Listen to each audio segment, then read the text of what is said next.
Fatty liver ഉണ്ട്, ഇവർക്ക് scan ചെയ്തപ്പോഴും ഫാറ്റി ലിവർ ഉണ്ടെന്ന് പറഞ്ഞിട്ട് ഇപ്പോൾ എന്തായി, അത് നമ്മളിപ്പോൾ സാധാരണ പറയണ ഒരു വേർഡ് പോലെ ആയി മാറി ഫാറ്റി ലിവർ.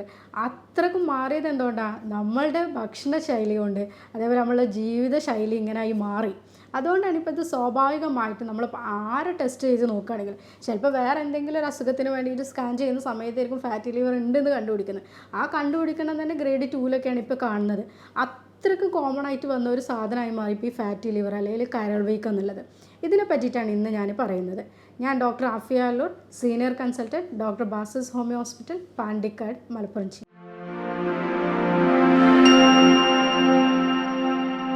നമ്മൾ സാധാരണക്കാരൻ്റെ ഭാഷയിൽ പറയുകയാണെങ്കിൽ നമ്മളെ വീട്ടിലെ ഒരു ഗൃഹനാഥൻ അല്ലെങ്കിൽ ഉപ്പ, അച്ഛൻ എന്നൊക്കെ പറയുന്ന ആൾ നമ്മളെ വീട്ടിലെ എല്ലാ കാര്യങ്ങളും നിയന്ത്രിക്കുന്ന ആളായിരിക്കും അല്ലേ. അവരിപ്പോൾ അവർക്ക് മക്കളുടെ കാര്യങ്ങളായിരിക്കും അവർ മെയിനായിട്ട് നോക്കുന്നത്. മക്കൾക്ക് ചെറിയൊരു അസുഖം വന്നാൽ ഹോസ്പിറ്റലിൽ കൊണ്ടുപോകും, അവർക്ക് മക്കൾക്ക് എന്തെങ്കിലും പ്രശ്നങ്ങളുണ്ടെങ്കിൽ അത് ക്ലിയർ ചെയ്ത് കൊടുക്കുക, അല്ലെങ്കിൽ അവരെ സ്കൂൾക്കൊക്കെ അവരുടെ സ്കൂളിൻ്റെ കാര്യങ്ങൾക്ക് ശ്രദ്ധിക്കുക. അങ്ങനെ എല്ലാ കാര്യങ്ങളും ഓൾ ഇൻ ആൻഡ് റൗണ്ടായിട്ട് നമ്മൾ ചെയ്യുന്ന ഒരാളാണ് നമ്മളെ വീട്ടിലെ ഗൃഹനാഥന്. ഇപ്പോൾ വീട്ടിൽ ഗൃഹനാഥൻ എന്തെങ്കിലും ചെറിയ അസുഖം വന്നാൽ അത് അവർ അത്ര പ്രശ്നമാക്കാറൊന്നുമില്ല. അവരത് ചിലപ്പോൾ അവരെന്തെങ്കിലും അവർക്ക് പണ്ട് അറിയുന്ന കുറച്ച് കാര്യങ്ങളൊക്കെ വെച്ചിട്ട് മാനേജ് ചെയ്ത് അങ്ങനെ പോകും, അല്ലെങ്കിൽ അതൊന്നും വലിയ വിഷയമല്ല, അതൊന്നും വലിയ പ്രശ്നമില്ല എന്നുള്ള രീതിയിൽ അവരങ്ങനെ കണ്ടിന്യൂ ചെയ്ത് പോകും. അങ്ങനെ കാണിക്കുന്ന ഒരു അതേപോലെയുള്ളൊരു സാധനമാണ് കരൾ എന്ന് പറഞ്ഞാൽ. കരൾ നമ്മളെ ബോഡിയിലെ എല്ലാ കാര്യത്തിനും ഹെൽപ്പ് ചെയ്യും. ഇപ്പോൾ പിത്തരസം ഉൽപ്പാദിപ്പിക്കും, അതേപോലെ കൊളസ്ട്രോളിനും ഉൽപ്പാദിപ്പിക്കും. ഈ ബാക്കി നമ്മുടെ ശരീരത്തിലേക്ക് നമ്മളൊരു ചോറ് കാര്യങ്ങൾ എടുത്തിട്ടുണ്ടെങ്കിൽ നമ്മുടെ ശരീരത്തിന് ആവശ്യമായിട്ടുള്ള ഗ്ലൂക്കോസൊക്കെ നമ്മുടെ ശരീരത്തിലേക്ക് എല്ലായിടത്തും എത്തിച്ചു കൊടുത്തിട്ട് ബാക്കിയുള്ളതിനൊക്കെ കൊണ്ടുപോയിട്ട് കരളിൽ കൊണ്ടുപോയിട്ട് കുറച്ചത് കൊഴുപ്പാക്കിയിട്ട് സ്റ്റോർ ചെയ്യും. ഇങ്ങനെ നമ്മുടെ ശരീരത്തിന് നമ്മളെ എല്ലാ കാര്യങ്ങൾക്കും ഹെൽപ്പ് ചെയ്യുന്ന, ഇനിയിപ്പോൾ കരളിന് എന്തെങ്കിലും ചെറിയ പ്രശ്നങ്ങളുണ്ടെങ്കിൽ അത് സ്വന്തമായിട്ട് തന്നെ റീപ്രൊഡ്യൂസ് ചെയ്യുന്ന ഒരു ഓർഗനും കൂടിയാണ് കരൾ. അതായത് അതിന് ചെറിയ പ്രശ്നങ്ങളുണ്ടെങ്കിൽ അത് സ്വന്തമായിട്ട് തന്നെ മാനേജ് ചെയ്യും, അങ്ങനെയൊക്കെ ചെയ്ത് കൊടുക്കുന്ന ഒരു സാധനമാണ് കരൾ. കരൾ അതിൻ്റെ അവസാന സ്റ്റേജിലേക്ക് അല്ലെങ്കിൽ അതിൻ്റെ ബുദ്ധിമുട്ടിലേക്ക് ലാസ്റ്റിലേക്ക് എത്തുമ്പോൾ മാത്രമാണ് നമുക്ക് അതിൻ്റെ ലക്ഷണങ്ങളും കാര്യങ്ങളായിട്ട് നമ്മൾ കാണുന്നത്.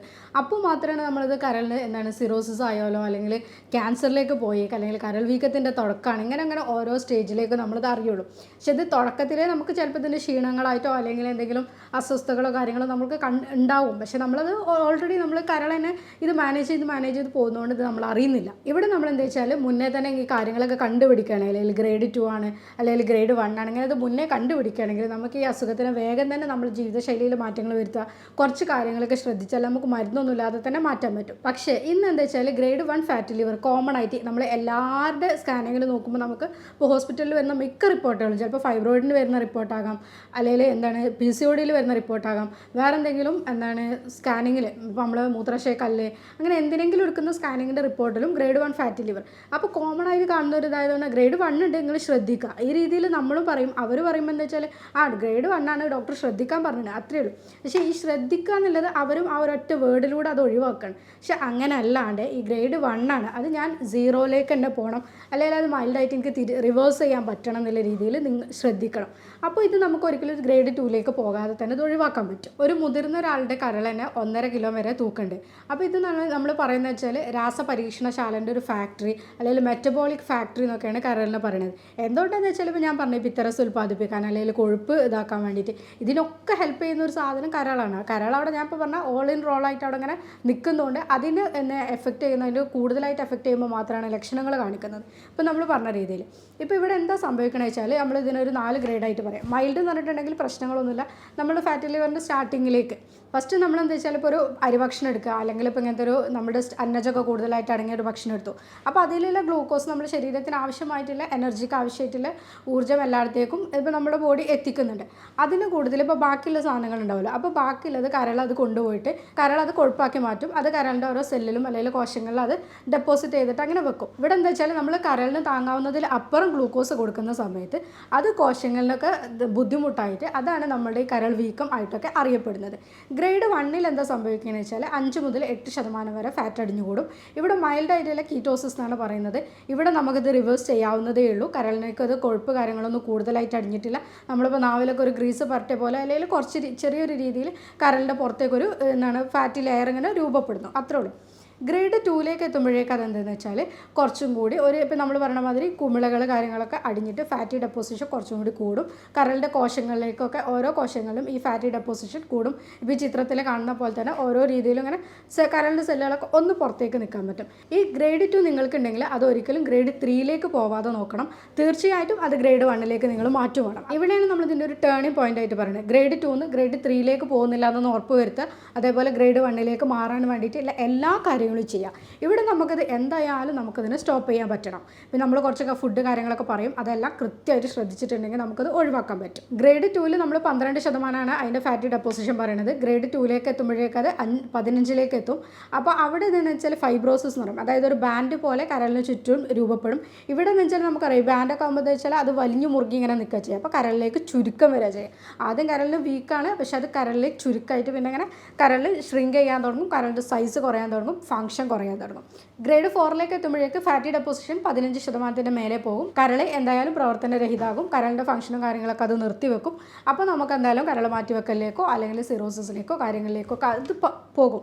പക്ഷേ നമ്മൾ പറഞ്ഞു ഗ്രേഡ് 2 തന്നെ നമ്മൾ എന്തായാലും ശ്രദ്ധിക്കണം. ഇത് എങ്ങനെ അറിയാമെന്നുള്ളത്, തിരിച്ചറിയാമെന്നുള്ളത് സ്വാഭാവികമായിട്ടും മുന്നേ നമ്മൾ എന്തിനെങ്കിലും ഞാൻ പറഞ്ഞ രീതിയിൽ മുന്നേ എന്തെങ്കിലും വയറിന് എന്തെങ്കിലും ബുദ്ധിമുട്ടോ കാര്യങ്ങളൊക്കെ ഉണ്ടാകുമ്പോൾ സ്കാൻ ചെയ്യുമ്പോഴൊക്കെ ആയിരുന്നു അറിഞ്ഞിരുന്നത്.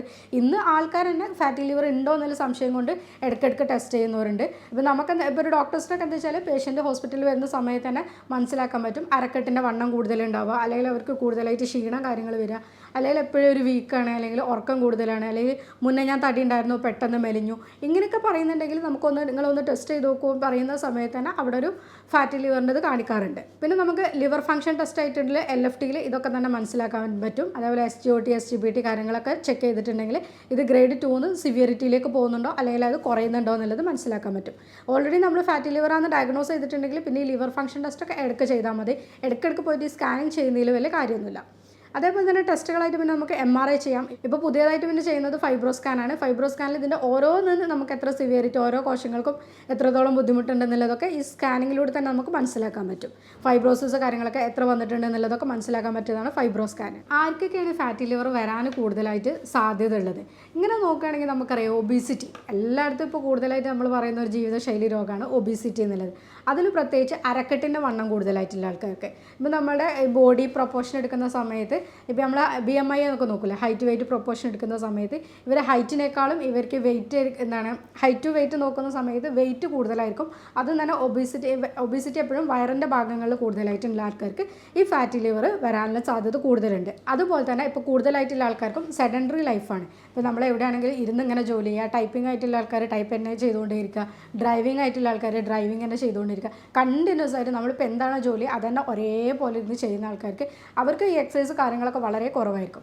അങ്ങനത്തെ ആൾക്കാർക്കും ഈ ഫാറ്റി ലിവർ അവരുടെ ഭാവിയിൽ വരാൻ കൂടുതലായിട്ട് സാധ്യതയുണ്ട്. അതേപോലെ ടൈപ്പ് 2 ഡയബറ്റീസ്, അൺകൺട്രോൾഡ് ആയിട്ടുള്ള ഡയബറ്റീസ് ഉള്ള ആൾക്കാർക്ക് ഈ ഫാറ്റി ലിവർ വരാൻ സാധ്യത കൂടുതലുണ്ട്. തിരിച്ചും പറയാം, ഫാറ്റി ലിവർ വന്ന ആൾക്കാർക്ക് ടൈപ്പ് 2 ഡയബറ്റീസിലേക്കുള്ള സാധ്യതയുണ്ട്. രണ്ട് രീതിയിലും കാണാറുണ്ട്. അതുപോലെ തന്നെ ഈ തൈറോയിഡിൻ്റെ പ്രശ്നമുള്ള ആൾക്കാർക്ക്, PCOD ഉള്ളവർക്ക്, കൊളസ്ട്രോളും പ്രശ്നമുള്ളവർക്ക് ഇതൊക്കെ അങ്ങോട്ടും ഇങ്ങോട്ടും കണക്റ്റഡ് ആണ്. ഈ ഫാറ്റി ലിവർ ഉള്ളവർക്ക് തൈറോയിഡിൻ്റെ പ്രശ്നങ്ങൾ വരാം, തിരിച്ചും രണ്ടും സംഭവിക്കുന്നത് കാണാറുണ്ട്. അതുപോലെ തന്നെ നമ്മൾ ഇമ്പോർട്ടൻ്റ് ആയിട്ട് നോക്കേണ്ട ഒരു കാര്യമാണ് ഉറക്കം എന്നുള്ളത്.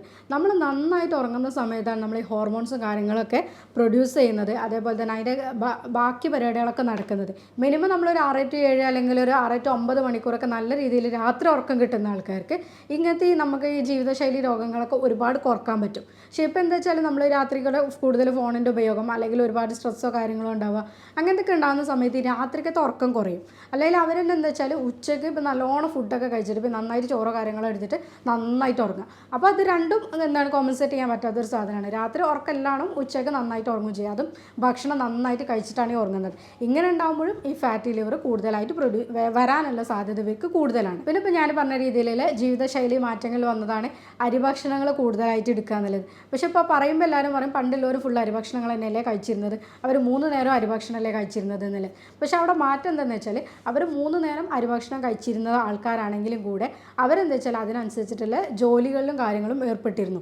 അവർ അരിഭക്ഷണം കഴിച്ചിട്ട് നേരെ നമ്മളതിൽ വന്നിട്ട് ഈ എന്താണ് കീബോർഡിൻ്റെ മുന്നിലോ അല്ലെങ്കിൽ കമ്പ്യൂട്ടറിൻ്റെ മുന്നിലോ അല്ലെങ്കിൽ നേരെ വീട്ടിലെ ചെറിയ ചെറിയ പണികൾ മാത്രം എടുക്കുക. അപ്പോൾ സ്ത്രീകളാണെങ്കിൽ വീട്ടിലെ ചെറിയ പണികൾ മാത്രം എടുക്കുക, അല്ലെങ്കിൽ പുരുഷന്മാരാണെങ്കിലും ഇപ്പോൾ കൂടുതൽ ഇങ്ങനത്തെ എന്താണ് കമ്പ്യൂട്ടറിൻ്റെ പരിപാടികൾ വരിക, അല്ലെങ്കിൽ എന്താണ് ഡ്രൈവിങ്, കുറച്ച് അങ്ങനത്തെ പണികളൊക്കെ അല്ലേ കൂടുതൽ, ഓഫീസ് വർക്ക് ഇങ്ങനത്തെയൊക്കെയാണ് ഇപ്പോൾ കൂടുതൽ, അങ്ങനത്തെ ആൾക്കാർക്കാണ് കൂടുതൽ കാണുന്നത്. അതുകൊണ്ടാണ് നമ്മൾ അവരെ തന്നെ എടുത്ത് പറയുന്നത്.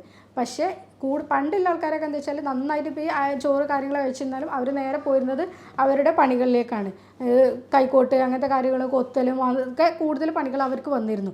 അതുകൊണ്ട് തന്നെ അവർക്ക് ഈ ഫാറ്റി ലിവറോ അങ്ങനത്തെ നമ്മളിപ്പോൾ ഈ പറയുന്ന ജീവിതശൈലി രോഗങ്ങളൊന്നും അവരൊന്നും ബുദ്ധിമുട്ടിച്ചിരുന്നില്ല. ഇപ്പോൾ നമ്മൾ ഈ ഡയബറ്റീസ്, അതേപോലെ BP കൂടുക, അല്ലെങ്കിൽ കൊളസ്ട്രോൾ കൂടുക, ഫാറ്റി ലിവർ വരിക, ഇങ്ങനത്തെ കുറേ അസുഖങ്ങളാണ് ഇപ്പോൾ ഇന്ന് കൂടുതൽ ഹോസ്പിറ്റലിൽ കാണുന്ന അസുഖങ്ങൾ. പക്ഷെ അതൊന്നും അവർക്ക് അന്ന് വരാതിരുന്നതും അവരുടെ ജീവിതശൈലി നമ്മൾ നല്ല മാറ്റമുണ്ട്. പക്ഷേ ഭക്ഷണങ്ങൾ നമ്മളിപ്പോഴും ഇങ്ങനത്തെ രീതിയിലാണ് കൂടുതലായിട്ട് എടുക്കുന്നത്. ഇപ്പോൾ സ്ത്രീകളൊക്കെ പറയുന്നുണ്ട്, ഡോക്ടറെ ഞാൻ കള്ളൊന്നും എടുക്കാറില്ല, നമ്മൾ ഇങ്ങനത്തെ സാധനങ്ങളൊന്നും ഇതുവരെ ഉപയോഗിച്ചിട്ടൊന്നുമില്ലല്ലോ, പിന്നെ എന്തുകൊണ്ടാണ് നമുക്ക് ഫാറ്റി ലിവർ വന്നത് എന്നുള്ളത്. ഫാറ്റി ലിവറിന് മെയിനായിട്ട് 2 രീതിയിലാണ് പറയുന്നുണ്ടായിരുന്നത്. ആൽക്കഹോളിക് ഫാറ്റി ലിവർ ഡിസീസും അതേപോലെ നോൺ ആൽക്കഹോളിക്കും. പക്ഷേ ഇന്ന് ആൽക്കഹോളിക്ക് നമുക്ക് ഓൾറെഡി ഉറപ്പിക്കാം, 90% ഈ കള്ള് കുടിക്കുന്ന അല്ലെങ്കിൽ ഡ്രിങ്ക്സ് സ്ഥിരമായിട്ട് എടുക്കുന്ന ആൾക്കാർക്കും എന്താണ് ഫാറ്റി ലിവർ വരാനുള്ള സാധ്യത കൂടുതലാണ്. അവർ കുറച്ച് ഡ്രിങ്ക്സ് തന്നെ സ്ഥിരമായിട്ട് എടുക്കുന്ന ആൾക്കാരാണെങ്കിലും അവർക്ക് ഇത് ഫാറ്റി ലിവർ ഭാവിയിൽ വരാനുള്ള സാധ്യത കൂടുതലാണ്. പക്ഷേ ഇന്ന് നോൺ ആൽക്കഹോളിക് ഫാറ്റി ലിവർ ഡിസീസാണ് കൂടുതലായിട്ട് കാണിക്കുന്നത്. അതും ഈ സ്ത്രീകളിലും അതേപോലെ തന്നെ കള്ളും കാര്യങ്ങളൊന്നും എടുക്കാത്ത പുരുഷന്മാരുടെയും കൂടുതലായിട്ട് കാണുന്നുണ്ട്. കാരണം എന്താണെന്ന് വെച്ചാൽ അവിടെയാണ് നമ്മൾ ഈ അന്നജത്തിൻ്റെ കൂടുതലായിട്ടുള്ള എന്താണ് ഉപയോഗം, അതേപോലെ ഈ ഷുഗർ കണ്ടൻറ്റ് കൂടുതലായിട്ട് ഉപയോഗിക്കുന്നത്, അതിൻ്റെയൊക്കെ ഇമ്പോർട്ടൻസ് അവിടെയാണ് കൂടുതൽ വരുന്നത്. ഇങ്ങനത്തെ ആൾക്കാർക്ക് നമ്മളൊരു ഭക്ഷണത്തിൽ റൂട്ടീനായിട്ട് പറഞ്ഞു കൊടുക്കുന്ന സമയത്ത്, ഇപ്പോൾ നമ്മൾ ഫാറ്റി ലിവറിൻ്റെ ഒരു കേസ് നോക്കുന്ന സമയത്ത് OPയിൽ അവരോട് ഭക്ഷണത്തിൻ്റെ കാര്യത്തിൽ നിങ്ങൾ എങ്ങനെയൊക്കെ ശ്രദ്ധിക്കണം എന്ന് പറയുമ്പോൾ ഫസ്റ്റ് പറയാറുണ്ട്, ഇൻ്റർമീഡിയറ്റ് ഫാസ്റ്റിങ്ങിലേക്ക് നിങ്ങൾക്ക് മാറാൻ പറ്റുന്നുണ്ടെങ്കിൽ ഇടയ്ക്കൊക്കെ നിങ്ങൾ ആ രീതിയിലേക്ക് പോകുക എന്നുള്ളത്.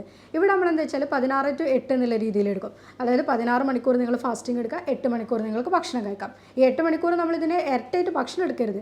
അവിടെ എന്താ നമ്മൾ 8 മണിക്കൂർ ഭക്ഷണങ്ങൾ വെച്ചാൽ ഇപ്പോൾ രാവിലത്തെ ബ്രേക്ക്ഫാസ്റ്റ് നമ്മളൊരു 9-10 മണിക്ക് എടുക്കുന്നതുകൊണ്ട് ഇപ്പോൾ ഈവനിങ് നമ്മളൊരു 7 അല്ലെങ്കിൽ 6-8 ആ ഒരു ടൈമിൻ്റെ ഉള്ളിൽ നമ്മൾ മാക്സിമം എല്ലാം നിർത്തണം. ബാക്കി നമുക്ക് വെള്ളം നമുക്ക് മാക്സിമം എപ്പോഴും എടുക്കാം. വെള്ളത്തിൻ്റെ അളവെന്ന് വെച്ചാൽ നമ്മളൊരു 20:1 എന്നുള്ള രീതിയിലെടുക്കുക.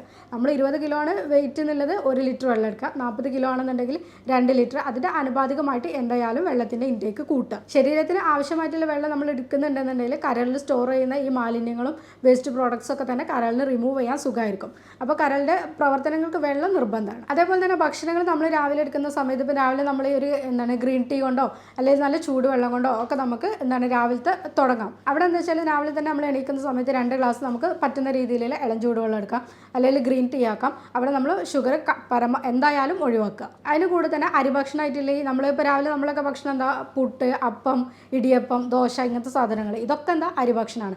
പകരം നമുക്ക് എന്താ വെച്ചാൽ ഓട്സിനെ കൊണ്ടുള്ള ഉപ്പുമാവ്, അല്ലെങ്കിൽ റാഗിനെ കൊണ്ട് അപ്പം ചൂടാം, ഗോതമ്പിനെ കൊണ്ട് അപ്പം ചൂടാം, അല്ലെങ്കിൽ അതിനെ കൊണ്ടൊക്കെ ഉപ്പുമാവോ കാര്യങ്ങളോ അങ്ങനെയൊക്കെ ആക്കിയിട്ട് എടുക്കാം.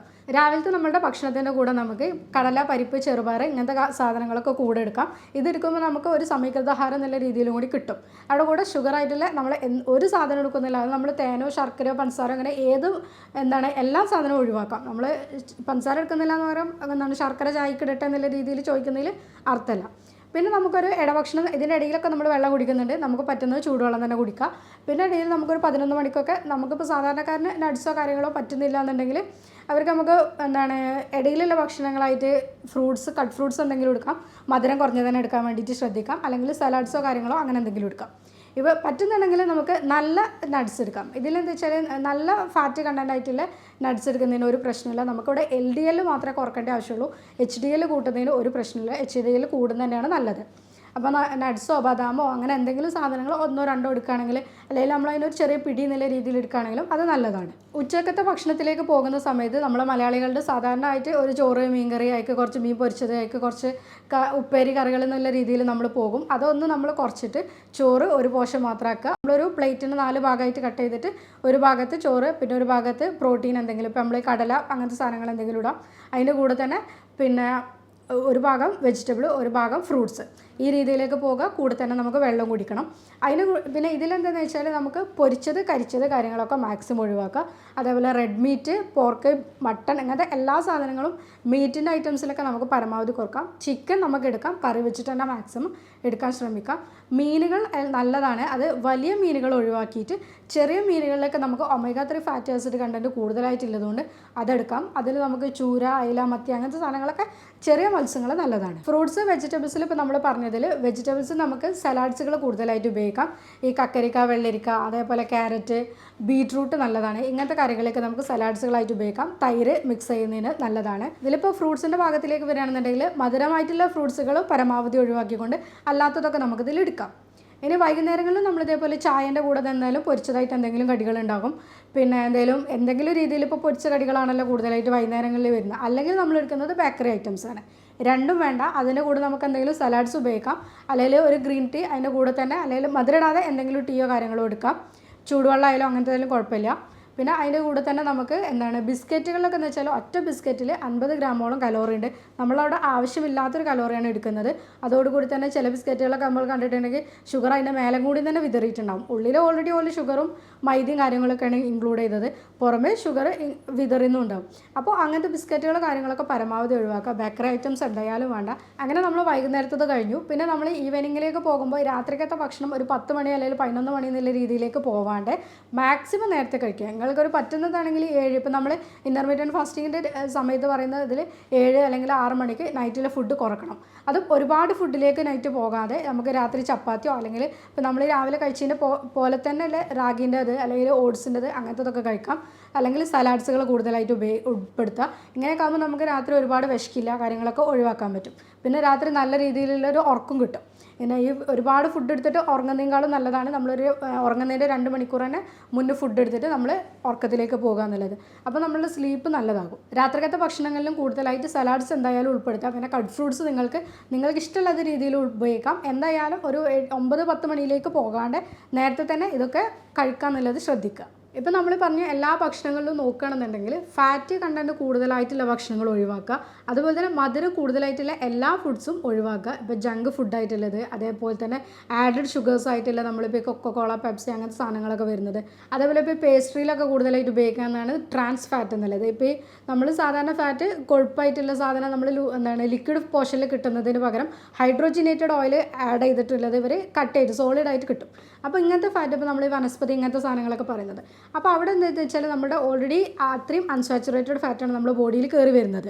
ഈ ട്രാൻസ് ഫാറ്റ് എന്നുള്ളത് നമ്മൾ എടുക്കുന്നത് പരമാവധി ഒഴിവാക്കുക. ഇത് കൂടുതലായിട്ട് ഇപ്പോൾ വരുന്നത് ബേക്കറി ഐറ്റംസിൽ, അതേപോലെ പേസ്ട്രി, കേക്ക് ഇങ്ങനത്തിലൊക്കെയാണ് കൂടുതൽ വരുന്നത്. ഇത് ശരീരത്തിന് അത്രയും ദോഷകരമായിട്ടുള്ള ഒരു സാധനമാണ്. കുട്ടികളിലൊക്കെ തന്നെ ഇപ്പോൾ നോക്കുന്ന സമയത്ത് ഫാറ്റി ലിവർ കാണുന്നുണ്ട്. കാരണം എന്താ വെച്ചാൽ ഇപ്പോൾ പേസ്ട്രി, കേക്ക്, അതേപോലെ ബേക്കറി ഐറ്റംസ് ഇതൊക്കെ കുട്ടികൾ ഇപ്പോൾ എടുക്കുന്നത് വളരെ കൂടുതലാണ്. ഇവരിപ്പോൾ കൂടുതലായിട്ടും ഇങ്ങനത്തെ ഈ ബേക്കറി ഐറ്റംസിനോടും ഇങ്ങനത്തിനോടൊക്കെയാണ് കൂടുതൽ ക്രേവിങ്സ് കാണിക്കുന്നത്. കുട്ടികൾ എന്തെങ്കിലും തിന്നോട്ടെ എന്നുള്ള രീതിയിൽ പാരൻസ് ആണെങ്കിലും ഇത് കൊടുക്കുന്നുണ്ട്. അതുകൊണ്ട് തന്നെയാണ് ഇപ്പോഴത്തെ കുട്ടികൾക്കൊക്കെ തന്നെ ഈ ക്ഷീണം കാര്യങ്ങളും അല്ലെങ്കിൽ പഴയ രീതിയിലുള്ള എനർജി കാര്യങ്ങളൊന്നും അവർ കാണിക്കുന്നില്ല. ഇപ്പം നമ്മൾ ഒഴിവാക്കേണ്ട ഭക്ഷണങ്ങളിൽ പറഞ്ഞ പോലെ തന്നെ കുറച്ച് നമ്മൾ ഭക്ഷണങ്ങൾ ഇൻക്ലൂഡ് ചെയ്യണം. കാരണം ഇന്ന സാധനങ്ങളൊക്കെ നമ്മൾ കഴിക്കുകയാണെങ്കിൽ നമ്മുടെ ശരീരത്തിന് നല്ലതാണ്, അല്ലെങ്കിൽ ഫാറ്റി ലിവർ നമുക്ക് കുറക്കാൻ പറ്റുന്നില്ലത്. അതിലിപ്പോൾ പറഞ്ഞതിൽ എന്തായാലും നമ്മൾ നോക്കേണ്ടതാണ് വെള്ളത്തിൻ്റെ അളവ്. നമ്മുടെ ശരീരത്തിന് നമ്മൾ ആവശ്യമായിട്ടുള്ള വെള്ളം എടുക്കുന്നുണ്ടെന്നുള്ളത് ഉറപ്പ് വരുത്തുക. അതേപോലെ തന്നെ ഗ്രീൻ ടീ നല്ലതാണ്. പിന്നെ നമ്മൾ മഞ്ഞളുടെ ഉപയോഗം നമ്മൾ കൂടുതലായിട്ട് ഉൾപ്പെടുത്തുക. മഞ്ഞൾ ഒരു ആൻറ്റി ഇൻഫ്ലമേറ്ററി പ്രോപ്പർട്ടി ഉണ്ട്. അപ്പോൾ അതിലെന്താ വെച്ചാൽ കൂടുതലായിട്ട് നമ്മൾ ശരീരത്തിന് വരുന്ന നീർക്കെട്ടുകൾ കാര്യങ്ങളൊക്കെ ഒഴിവാക്കാൻ പറ്റും, അല്ലെങ്കിൽ സ്കിന്നിലുള്ള അസുഖങ്ങൾ കുറക്കാൻ പറ്റും. അതേപോലെ ഇപ്പോൾ ഈ ലിവറിൻ്റെയൊക്കെ നല്ല പ്രവർത്തനങ്ങൾക്ക് നല്ലതാണ്. ഇങ്ങനെയൊക്കെ ആകുമ്പോൾ മഞ്ഞളുടെ ഉപയോഗം നമുക്ക് കൂട്ടാൻ പറ്റും. അതേപോലെ തന്നെ ഒന്നാണ് വെളുത്തുള്ളി. വെളുത്തുള്ളി ചുവന്നുള്ളി ഇതിൻ്റെ ഉപയോഗം കൂട്ടുകയാണെങ്കിൽ ഇതൊക്കെ ഫാറ്റി ലിവറിനെ നമുക്ക് റിവേഴ്സ് ചെയ്യാൻ വേണ്ടിയിട്ട് ഹെൽപ്പ് ചെയ്യുന്ന കാര്യങ്ങളാണ്. അതേപോലെ തന്നെയാണ് ഈ കറുവപ്പട്ട, മഞ്ഞൾ, ഗ്രീൻ ടീ ഈ ഒരു കോമ്പിനേഷനിൽ നമുക്ക് വെള്ളം ചൂടാക്കിയിട്ട് എടുക്കുകയാണെങ്കിൽ നമുക്ക് 1, 2, 3 തവണ നമുക്ക് ഒരു ദിവസത്തിൽ എടുക്കാൻ പറ്റും. കറുവപ്പട്ടൻ്റെ കുറച്ച് പൊടി, ഒരു ടീസ്പൂൺ പൊടി, അതുപോലെ തന്നെ അതിലേക്ക് നമ്മൾ മഞ്ഞളുടെ 1 ടീസ്പൂണ്, പിന്നെ കുറച്ച് ഗ്രീൻ ടീൻ്റെ ഒരു ചെറിയ ബാഗ്. ഈ രീതിയിൽ നമ്മൾ എടുക്കുമ്പോൾ നമുക്കത് 1, 2 പ്രാവശ്യം ഒരു ദിവസത്തിൽ നമുക്ക് എടുക്കാൻ പറ്റും. അതേപോലെ ആപ്പിൾ സിഡർ വിനേഗർ നല്ലതാണ്. ഇത് എന്താണെന്ന് വെച്ചാൽ ഈ ആപ്പിൾ സിഡർ വിനേഗർ 2 രീതിയിലും പറയാറുണ്ട്. കൂടുതലായിട്ട് എടുക്കരുതെന്നും പറയും, പക്ഷേ എടുക്കുന്നത് നല്ലതാണെന്ന് പറയും. ഈ കൂടുതലായിട്ട് എടുക്കരുതെന്ന് പറയുന്നത് എന്താ വെച്ചാൽ ഹൈപ്പോ അസിഡിറ്റി കാരണം ചില ആൾക്കാർക്ക് ഫാറ്റി ലിവർ ഉണ്ടാവും. അങ്ങനെ ആൾക്കാർക്ക്, അതായത് നമ്മളെ സ്റ്റൊമക്കിൻ്റെയൊക്കെ അസിഡിറ്റി കുറയുന്നുണ്ട്, അങ്ങനെയുള്ള ആൾക്കാർക്ക് ഒരുപാട് രീതിയിൽ ആപ്പിൾ സിഡർ വിനെഗർ എടുക്കരുതെന്ന് പറയും. അല്ലെങ്കിൽ നമുക്ക് ആപ്പിൾ സിഡർ വിനെഗർ എടുക്കുന്നത് നല്ലതാണ്. വെള്ളത്തിൽ ഉറ്റിച്ചിട്ട് നമുക്ക് ഒരു ഗ്ലാസ് വെള്ളത്തിലൊക്കെ ആക്കിയിട്ട് ആപ്പിൾ സിഡർ വിനെഗർ എടുക്കാം. ഇരട്ടി മധുരത്തിൻ്റെ പൊടി നല്ലതാണ്. ഇരട്ടി മധുരമൊക്കെ നമുക്ക് പൊടിക്കാൻ പറ്റും. എന്നിട്ട് അത് പൊടിച്ചിട്ട് നമ്മൾ ഇതേപോലെ മഞ്ഞളും അതേപോലെ കൂട്ടിയിട്ട് നമുക്കൊരു ടീ ആയിട്ട് തന്നെ ഉപയോഗിക്കാം. നമ്മളിപ്പോൾ ഒരു വൈകുന്നേരത്തൊക്കെ ചായ ഉപയോഗിക്കുന്നതിന് പകരം ഈ ഇരട്ടി മധുരം മഞ്ഞളും കൂട്ടിയിട്ടുള്ളൊരു മിക്സ് ആക്കിയിട്ട് നമുക്കത് വെള്ളമാക്കിയിട്ട് ഉപയോഗിക്കാൻ പറ്റും. ഇതൊക്കെ നല്ലതാണ്. പിന്നെ ഞാൻ പറഞ്ഞ രീതിയിൽ ഉറക്കത്തിൻ്റെ കാര്യത്തിൽ എന്തായാലും ശ്രദ്ധിക്കുക. ഉറക്കം നിങ്ങൾക്ക് വേണം. കാരണം ഉറക്കം നിങ്ങൾക്ക് ഉണ്ടെങ്കിൽ മാത്രമേ ഫാറ്റി ലിവറിനെ നമുക്ക് റിവേഴ്സ് ചെയ്യാൻ പറ്റുള്ളൂ. നമ്മുടെ ഹോർമോൺ പ്രവർത്തനങ്ങൾ എല്ലാം നടക്കാൻ വേണ്ടിയിട്ട് നല്ല രീതിയിലുള്ള ഉറക്കം കിട്ടണം. അപ്പോൾ ഉറക്കം നമ്മളൊന്ന് ഷെഡ്യൂൾ ചെയ്തുകൊണ്ട് തന്നെ നിൽക്കുക. നമ്മൾ ഇന്ന സമയത്ത് ഉറങ്ങുന്നു, ഇന്ന സമയത്ത് എണീക്കുന്നു എന്നുള്ള രീതിയിൽ നമ്മുടെ ബോഡിക്കൊരു ടൈം ബയോളജിക്കൽ ക്ലോക്ക് ഉണ്ടാക്കി കൊടുക്കുകയാണെന്നുണ്ടെങ്കിൽ നമുക്ക് നല്ല രീതിയിൽ ഉറക്കം കിട്ടും. ഇപ്പോൾ നമ്മൾ ഈ പറഞ്ഞ കാര്യങ്ങളൊക്കെ ശ്രദ്ധിക്കുന്നതിൻ്റെ കൂടെ തന്നെ നിർബന്ധമായിട്ട് ചെയ്യേണ്ടതാണ് ഒരു 30 മിനിറ്റ് മുതൽ 45 മിനിറ്റ് വരെ രാവിലെയോ വൈകുന്നേരമോ നിങ്ങൾക്ക് ചെയ്യാൻ പറ്റുന്ന രീതിയിൽ, ഇപ്പോൾ ജോഗിങ് ആകാം, അല്ലെങ്കിൽ സൈക്ലിങ്ങോ സ്വിമ്മിങ്ങോ ഒക്കെയാണ് ഏറ്റവും നല്ലതെന്ന് പറയുന്നത്. അതേപോലെ നടത്തോ എന്തെങ്കിലും രീതിയിലുള്ള എക്സസൈസ് ചെയ്യുക. ഇതൊക്കെ ചെയ്യുന്ന സമയത്ത് നമ്മുടെ ശരീരത്തിന് നല്ല രീതിയിലുള്ള ഉറക്കം കിട്ടും. അപ്പോൾ നമ്മൾ പറഞ്ഞ രീതിയിൽ ഹോർമോണുകളും കാര്യങ്ങളൊക്കെ ഒന്ന് ശരിയായിക്കോളും. അതേപോലെ തന്നെ നമുക്കിപ്പോൾ ഈ പറഞ്ഞ ഫാറ്റി ലിവറിൻ്റെ ലക്ഷണങ്ങളും കാര്യങ്ങളൊക്കെ തന്നെ റിവേഴ്സ് ചെയ്യാൻ പറ്റും. അപ്പോൾ സ്ത്രീകളുടെ കേസിൽ കൂടുതൽ എന്താ പ്രശ്നം എന്ന് വെച്ചാൽ രാത്രിക്കത്തെ ബാക്കിയുള്ള ഭക്ഷണങ്ങളൊക്കെ തന്നെ അവരെടുക്കും. എന്താ വെച്ചാൽ കുട്ടികൾക്ക് കൊടുക്കുന്നതിൻ്റെ കൂടെ അവർ ഭക്ഷണം എടുക്കും. പിന്നെ രാത്രി എന്തെങ്കിലും പാത്രത്തിൽ എന്താ ബാക്കിയെന്ന് വെച്ചാൽ അതും കൂടി കൂടുതലായിട്ട് വെറുതെ പാത്രം കളയണ്ടല്ലോ എന്നുള്ള രീതിയിൽ അതും കൂടി വയറ്റിലേക്ക് കളയാന്നുള്ള രീതിയിൽ എടുക്കും. ഇതിലെന്താ വെച്ചാൽ നമുക്ക് ശരീരത്തിന് വേണ്ട എനർജിക്കുള്ള ഭക്ഷണങ്ങൾ മാത്രം എടുക്കുക. അമിതമായിട്ടുള്ള ഭക്ഷണങ്ങളെ എല്ലാം തന്നെ ഒഴിവാക്കുക. മദ്യപാനം, പുകവലി ഇങ്ങനത്തെ ഇതൊക്കെ തന്നെ എന്തായാലും ഒഴിവാക്കുക. അപ്പോൾ നമ്മൾ ഈ പറഞ്ഞ കാര്യങ്ങളൊക്കെ ശ്രദ്ധിച്ചൊന്നും ഫാറ്റി ലിവർ പോകുന്നില്ല, അല്ലെങ്കിൽ ഗ്രേഡ് 2 വീണ്ടും മേലോട്ടേക്ക് തന്നെയാണ് പോകുന്നത് എന്നുള്ളത് ഡൗട്ട് ഉണ്ടെങ്കിൽ നിങ്ങൾ എന്തായാലും ഒരു ഡോക്ടറെ കൺസൾട്ട് ചെയ്യണം. അതിന് ട്രീറ്റ്മെൻറ്റ് എടുക്കണം. ഹോമിയോപ്പതിയിൽ ഇതിൽ നല്ല മെഡിസിൻസ് ഉണ്ട്. നമ്മൾ ഈ കാര്യങ്ങളൊക്കെ നോക്കിയിട്ടാണ് ഇപ്പോൾ എന്തൊക്കെയാണ് നിങ്ങളെ ബുദ്ധിമുട്ടുകൾ, അല്ലെങ്കിൽ ശരീരത്തിന് എന്തൊക്കെയാണ് ബുദ്ധിമുട്ട് കാണിക്കുന്നത്, ഇതെല്ലാം നോക്കിയിട്ടാണ് നമ്മൾ ഹോമിയോപ്പതിയിൽ ഇതിന് ട്രീറ്റ്മെൻറ്റ് എടുക്കുക. അങ്ങനെ നിങ്ങൾക്ക് ഇതിൽ എന്തെങ്കിലും ട്രീറ്റ്മെൻറ്റിനോ അല്ലെങ്കിൽ എന്തെങ്കിലും ഡൗട്ടോ കാര്യങ്ങളോ ചോദിക്കാനുണ്ടെങ്കിൽ താഴെ കൊടുത്ത വാട്സപ്പ് നമ്പറിൽ നിങ്ങൾക്ക് കോൺടാക്റ്റ് ചെയ്യാവുന്നതാണ്. ഞാൻ doctor Afiya Allur, senior consultant, doctor Basis homeo hospital, Pandikkad, Malappuram ജില്ല.